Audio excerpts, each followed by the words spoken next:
Évangile du dimanche 12 octobre 2025, dimanche de la 28e semaine du temps ordinaire de l'année C. Le Seigneur soit avec vous et avec votre esprit. Évangile de Jésus-Christ selon saint Luc. Gloire à toi, Seigneur. En ce temps-là, Jésus, marchant vers Jérusalem, traversait la région située entre la Samarie et la Galilée. Comme il entrait dans un village, 10 lépreux vinrent à sa rencontre.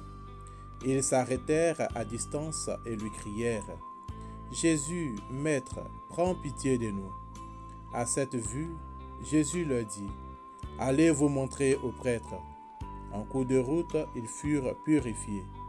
L'un d'eux, voyant qu'il était guéri, revint sur ses pas en glorifiant Dieu à pleine voix. Il se jeta face contre terre aux pieds de Jésus en lui rendant grâce. Or, c'était un Samaritain. Alors Jésus prit la parole en disant : « Tous les 10 n'ont-ils pas été purifiés ? Les 9 autres, où sont-ils ? Il ne s'est trouvé parmi eux que cet étranger pour revenir sur ses pas et rendre gloire à Dieu. » Jésus lui dit : « Relève-toi et va, ta foi t'a sauvé. » Acclamons la parole de Dieu. Louange à toi, Seigneur Jésus. Frères et sœurs, il est bon de préciser d'ores et déjà que le texte de l'évangile de ce jour se situe dans le contexte du grand voyage que Jésus entreprend sur Jérusalem.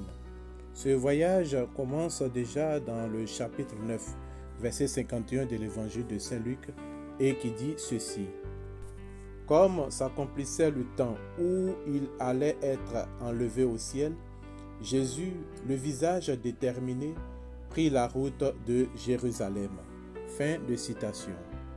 Jésus est donc en route pour Jérusalem.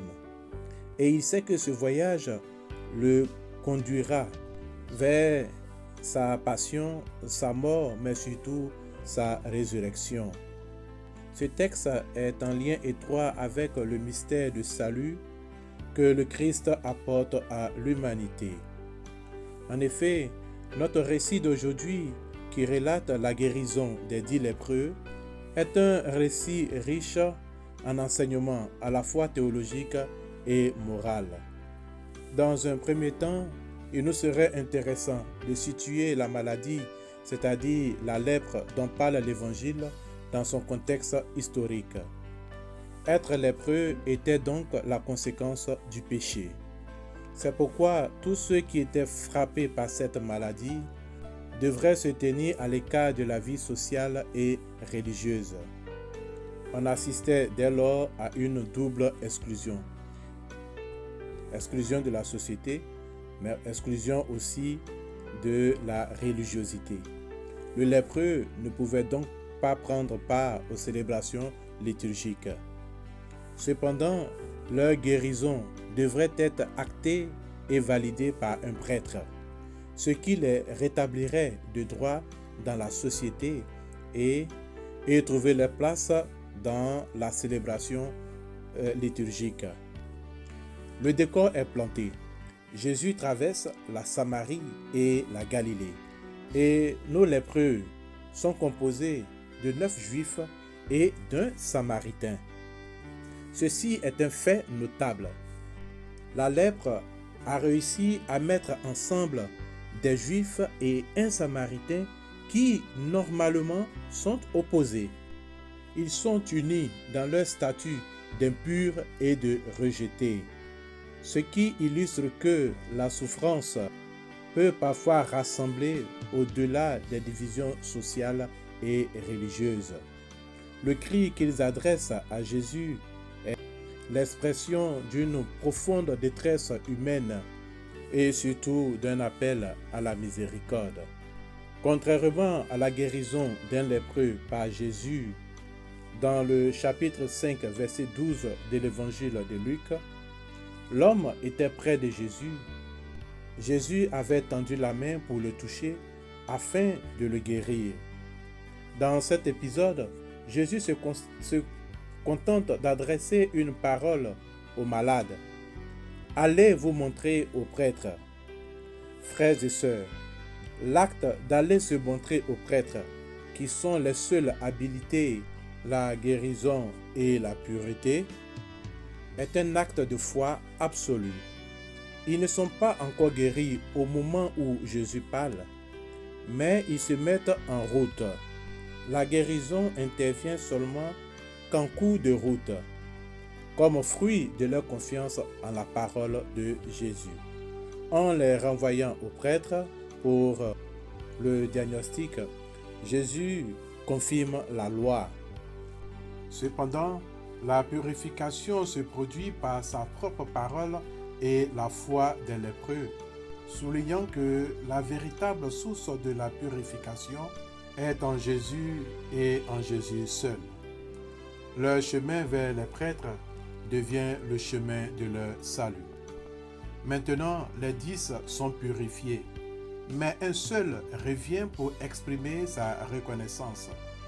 De plus, ce seul homme est un Samaritain, un étranger et un hérétique aux yeux de la foi juive. Le Samaritain sait qu'il n'a rien à faire au temple. Il est déjà exclu sur le plan religieux pour les Juifs.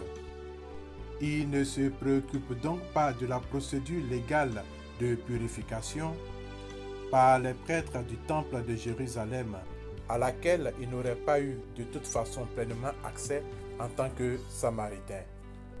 Alors il fait demi-tour et cette fois purifié, il peut s'approcher de Jésus. Et Luc l'évangéliste nous dit qu'il glorifie Dieu à pleine voix. Et aussi, il se jette la face contre terre aux pieds de Jésus en lui rendant grâce, ce qui est une attitude réservée à Dieu. Frères et sœurs, dans cette guérison du Samaritain, nous constatons deux aspects. Le Samaritain reçoit non seulement la guérison physique, c'est-à-dire la purification, mais aussi le salut spirituel symbolisé par la parole finale de Jésus qui lui dit « Relève-toi et va, ta foi t'a sauvé ». La foi fait advenir le miracle, mais ne garantit pas le salut. C'est dans l'attitude de reconnaissance, d'adoration et de louange que notre âme s'élève vers Dieu et nous obtient donc le salut. Pour les 9, la guérison est physique, mais pour le Samaritain, la guérison est à la fois physique et spirituelle, grâce à son retour et à son action de grâce. La reconnaissance est donc essentielle. Le salut offert par Jésus n'est pleinement reçu que lorsqu'il suscite l'action de grâce et la gloire rendue à Dieu. La grâce de Dieu est offerte à tous, y compris les exclus et les étrangers. La véritable foi se trouve parfois là où on ne l'attend pas. Luc, dans son évangile, nous présente le Samaritain comme le modèle de la vraie piété. Nous avons déjà pour preuve la parabole du bon Samaritain au chapitre 10, versets 25 à 37.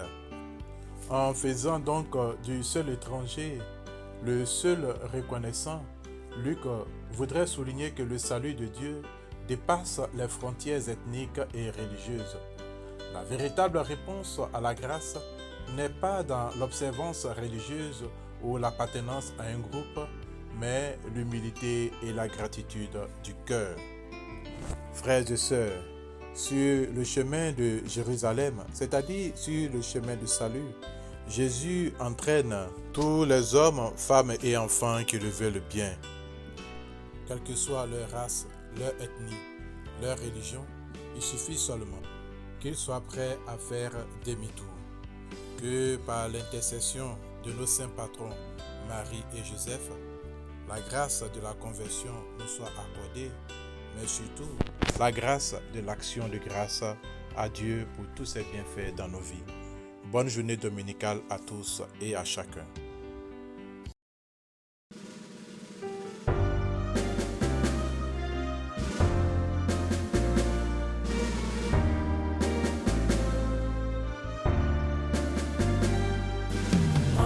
lit partout.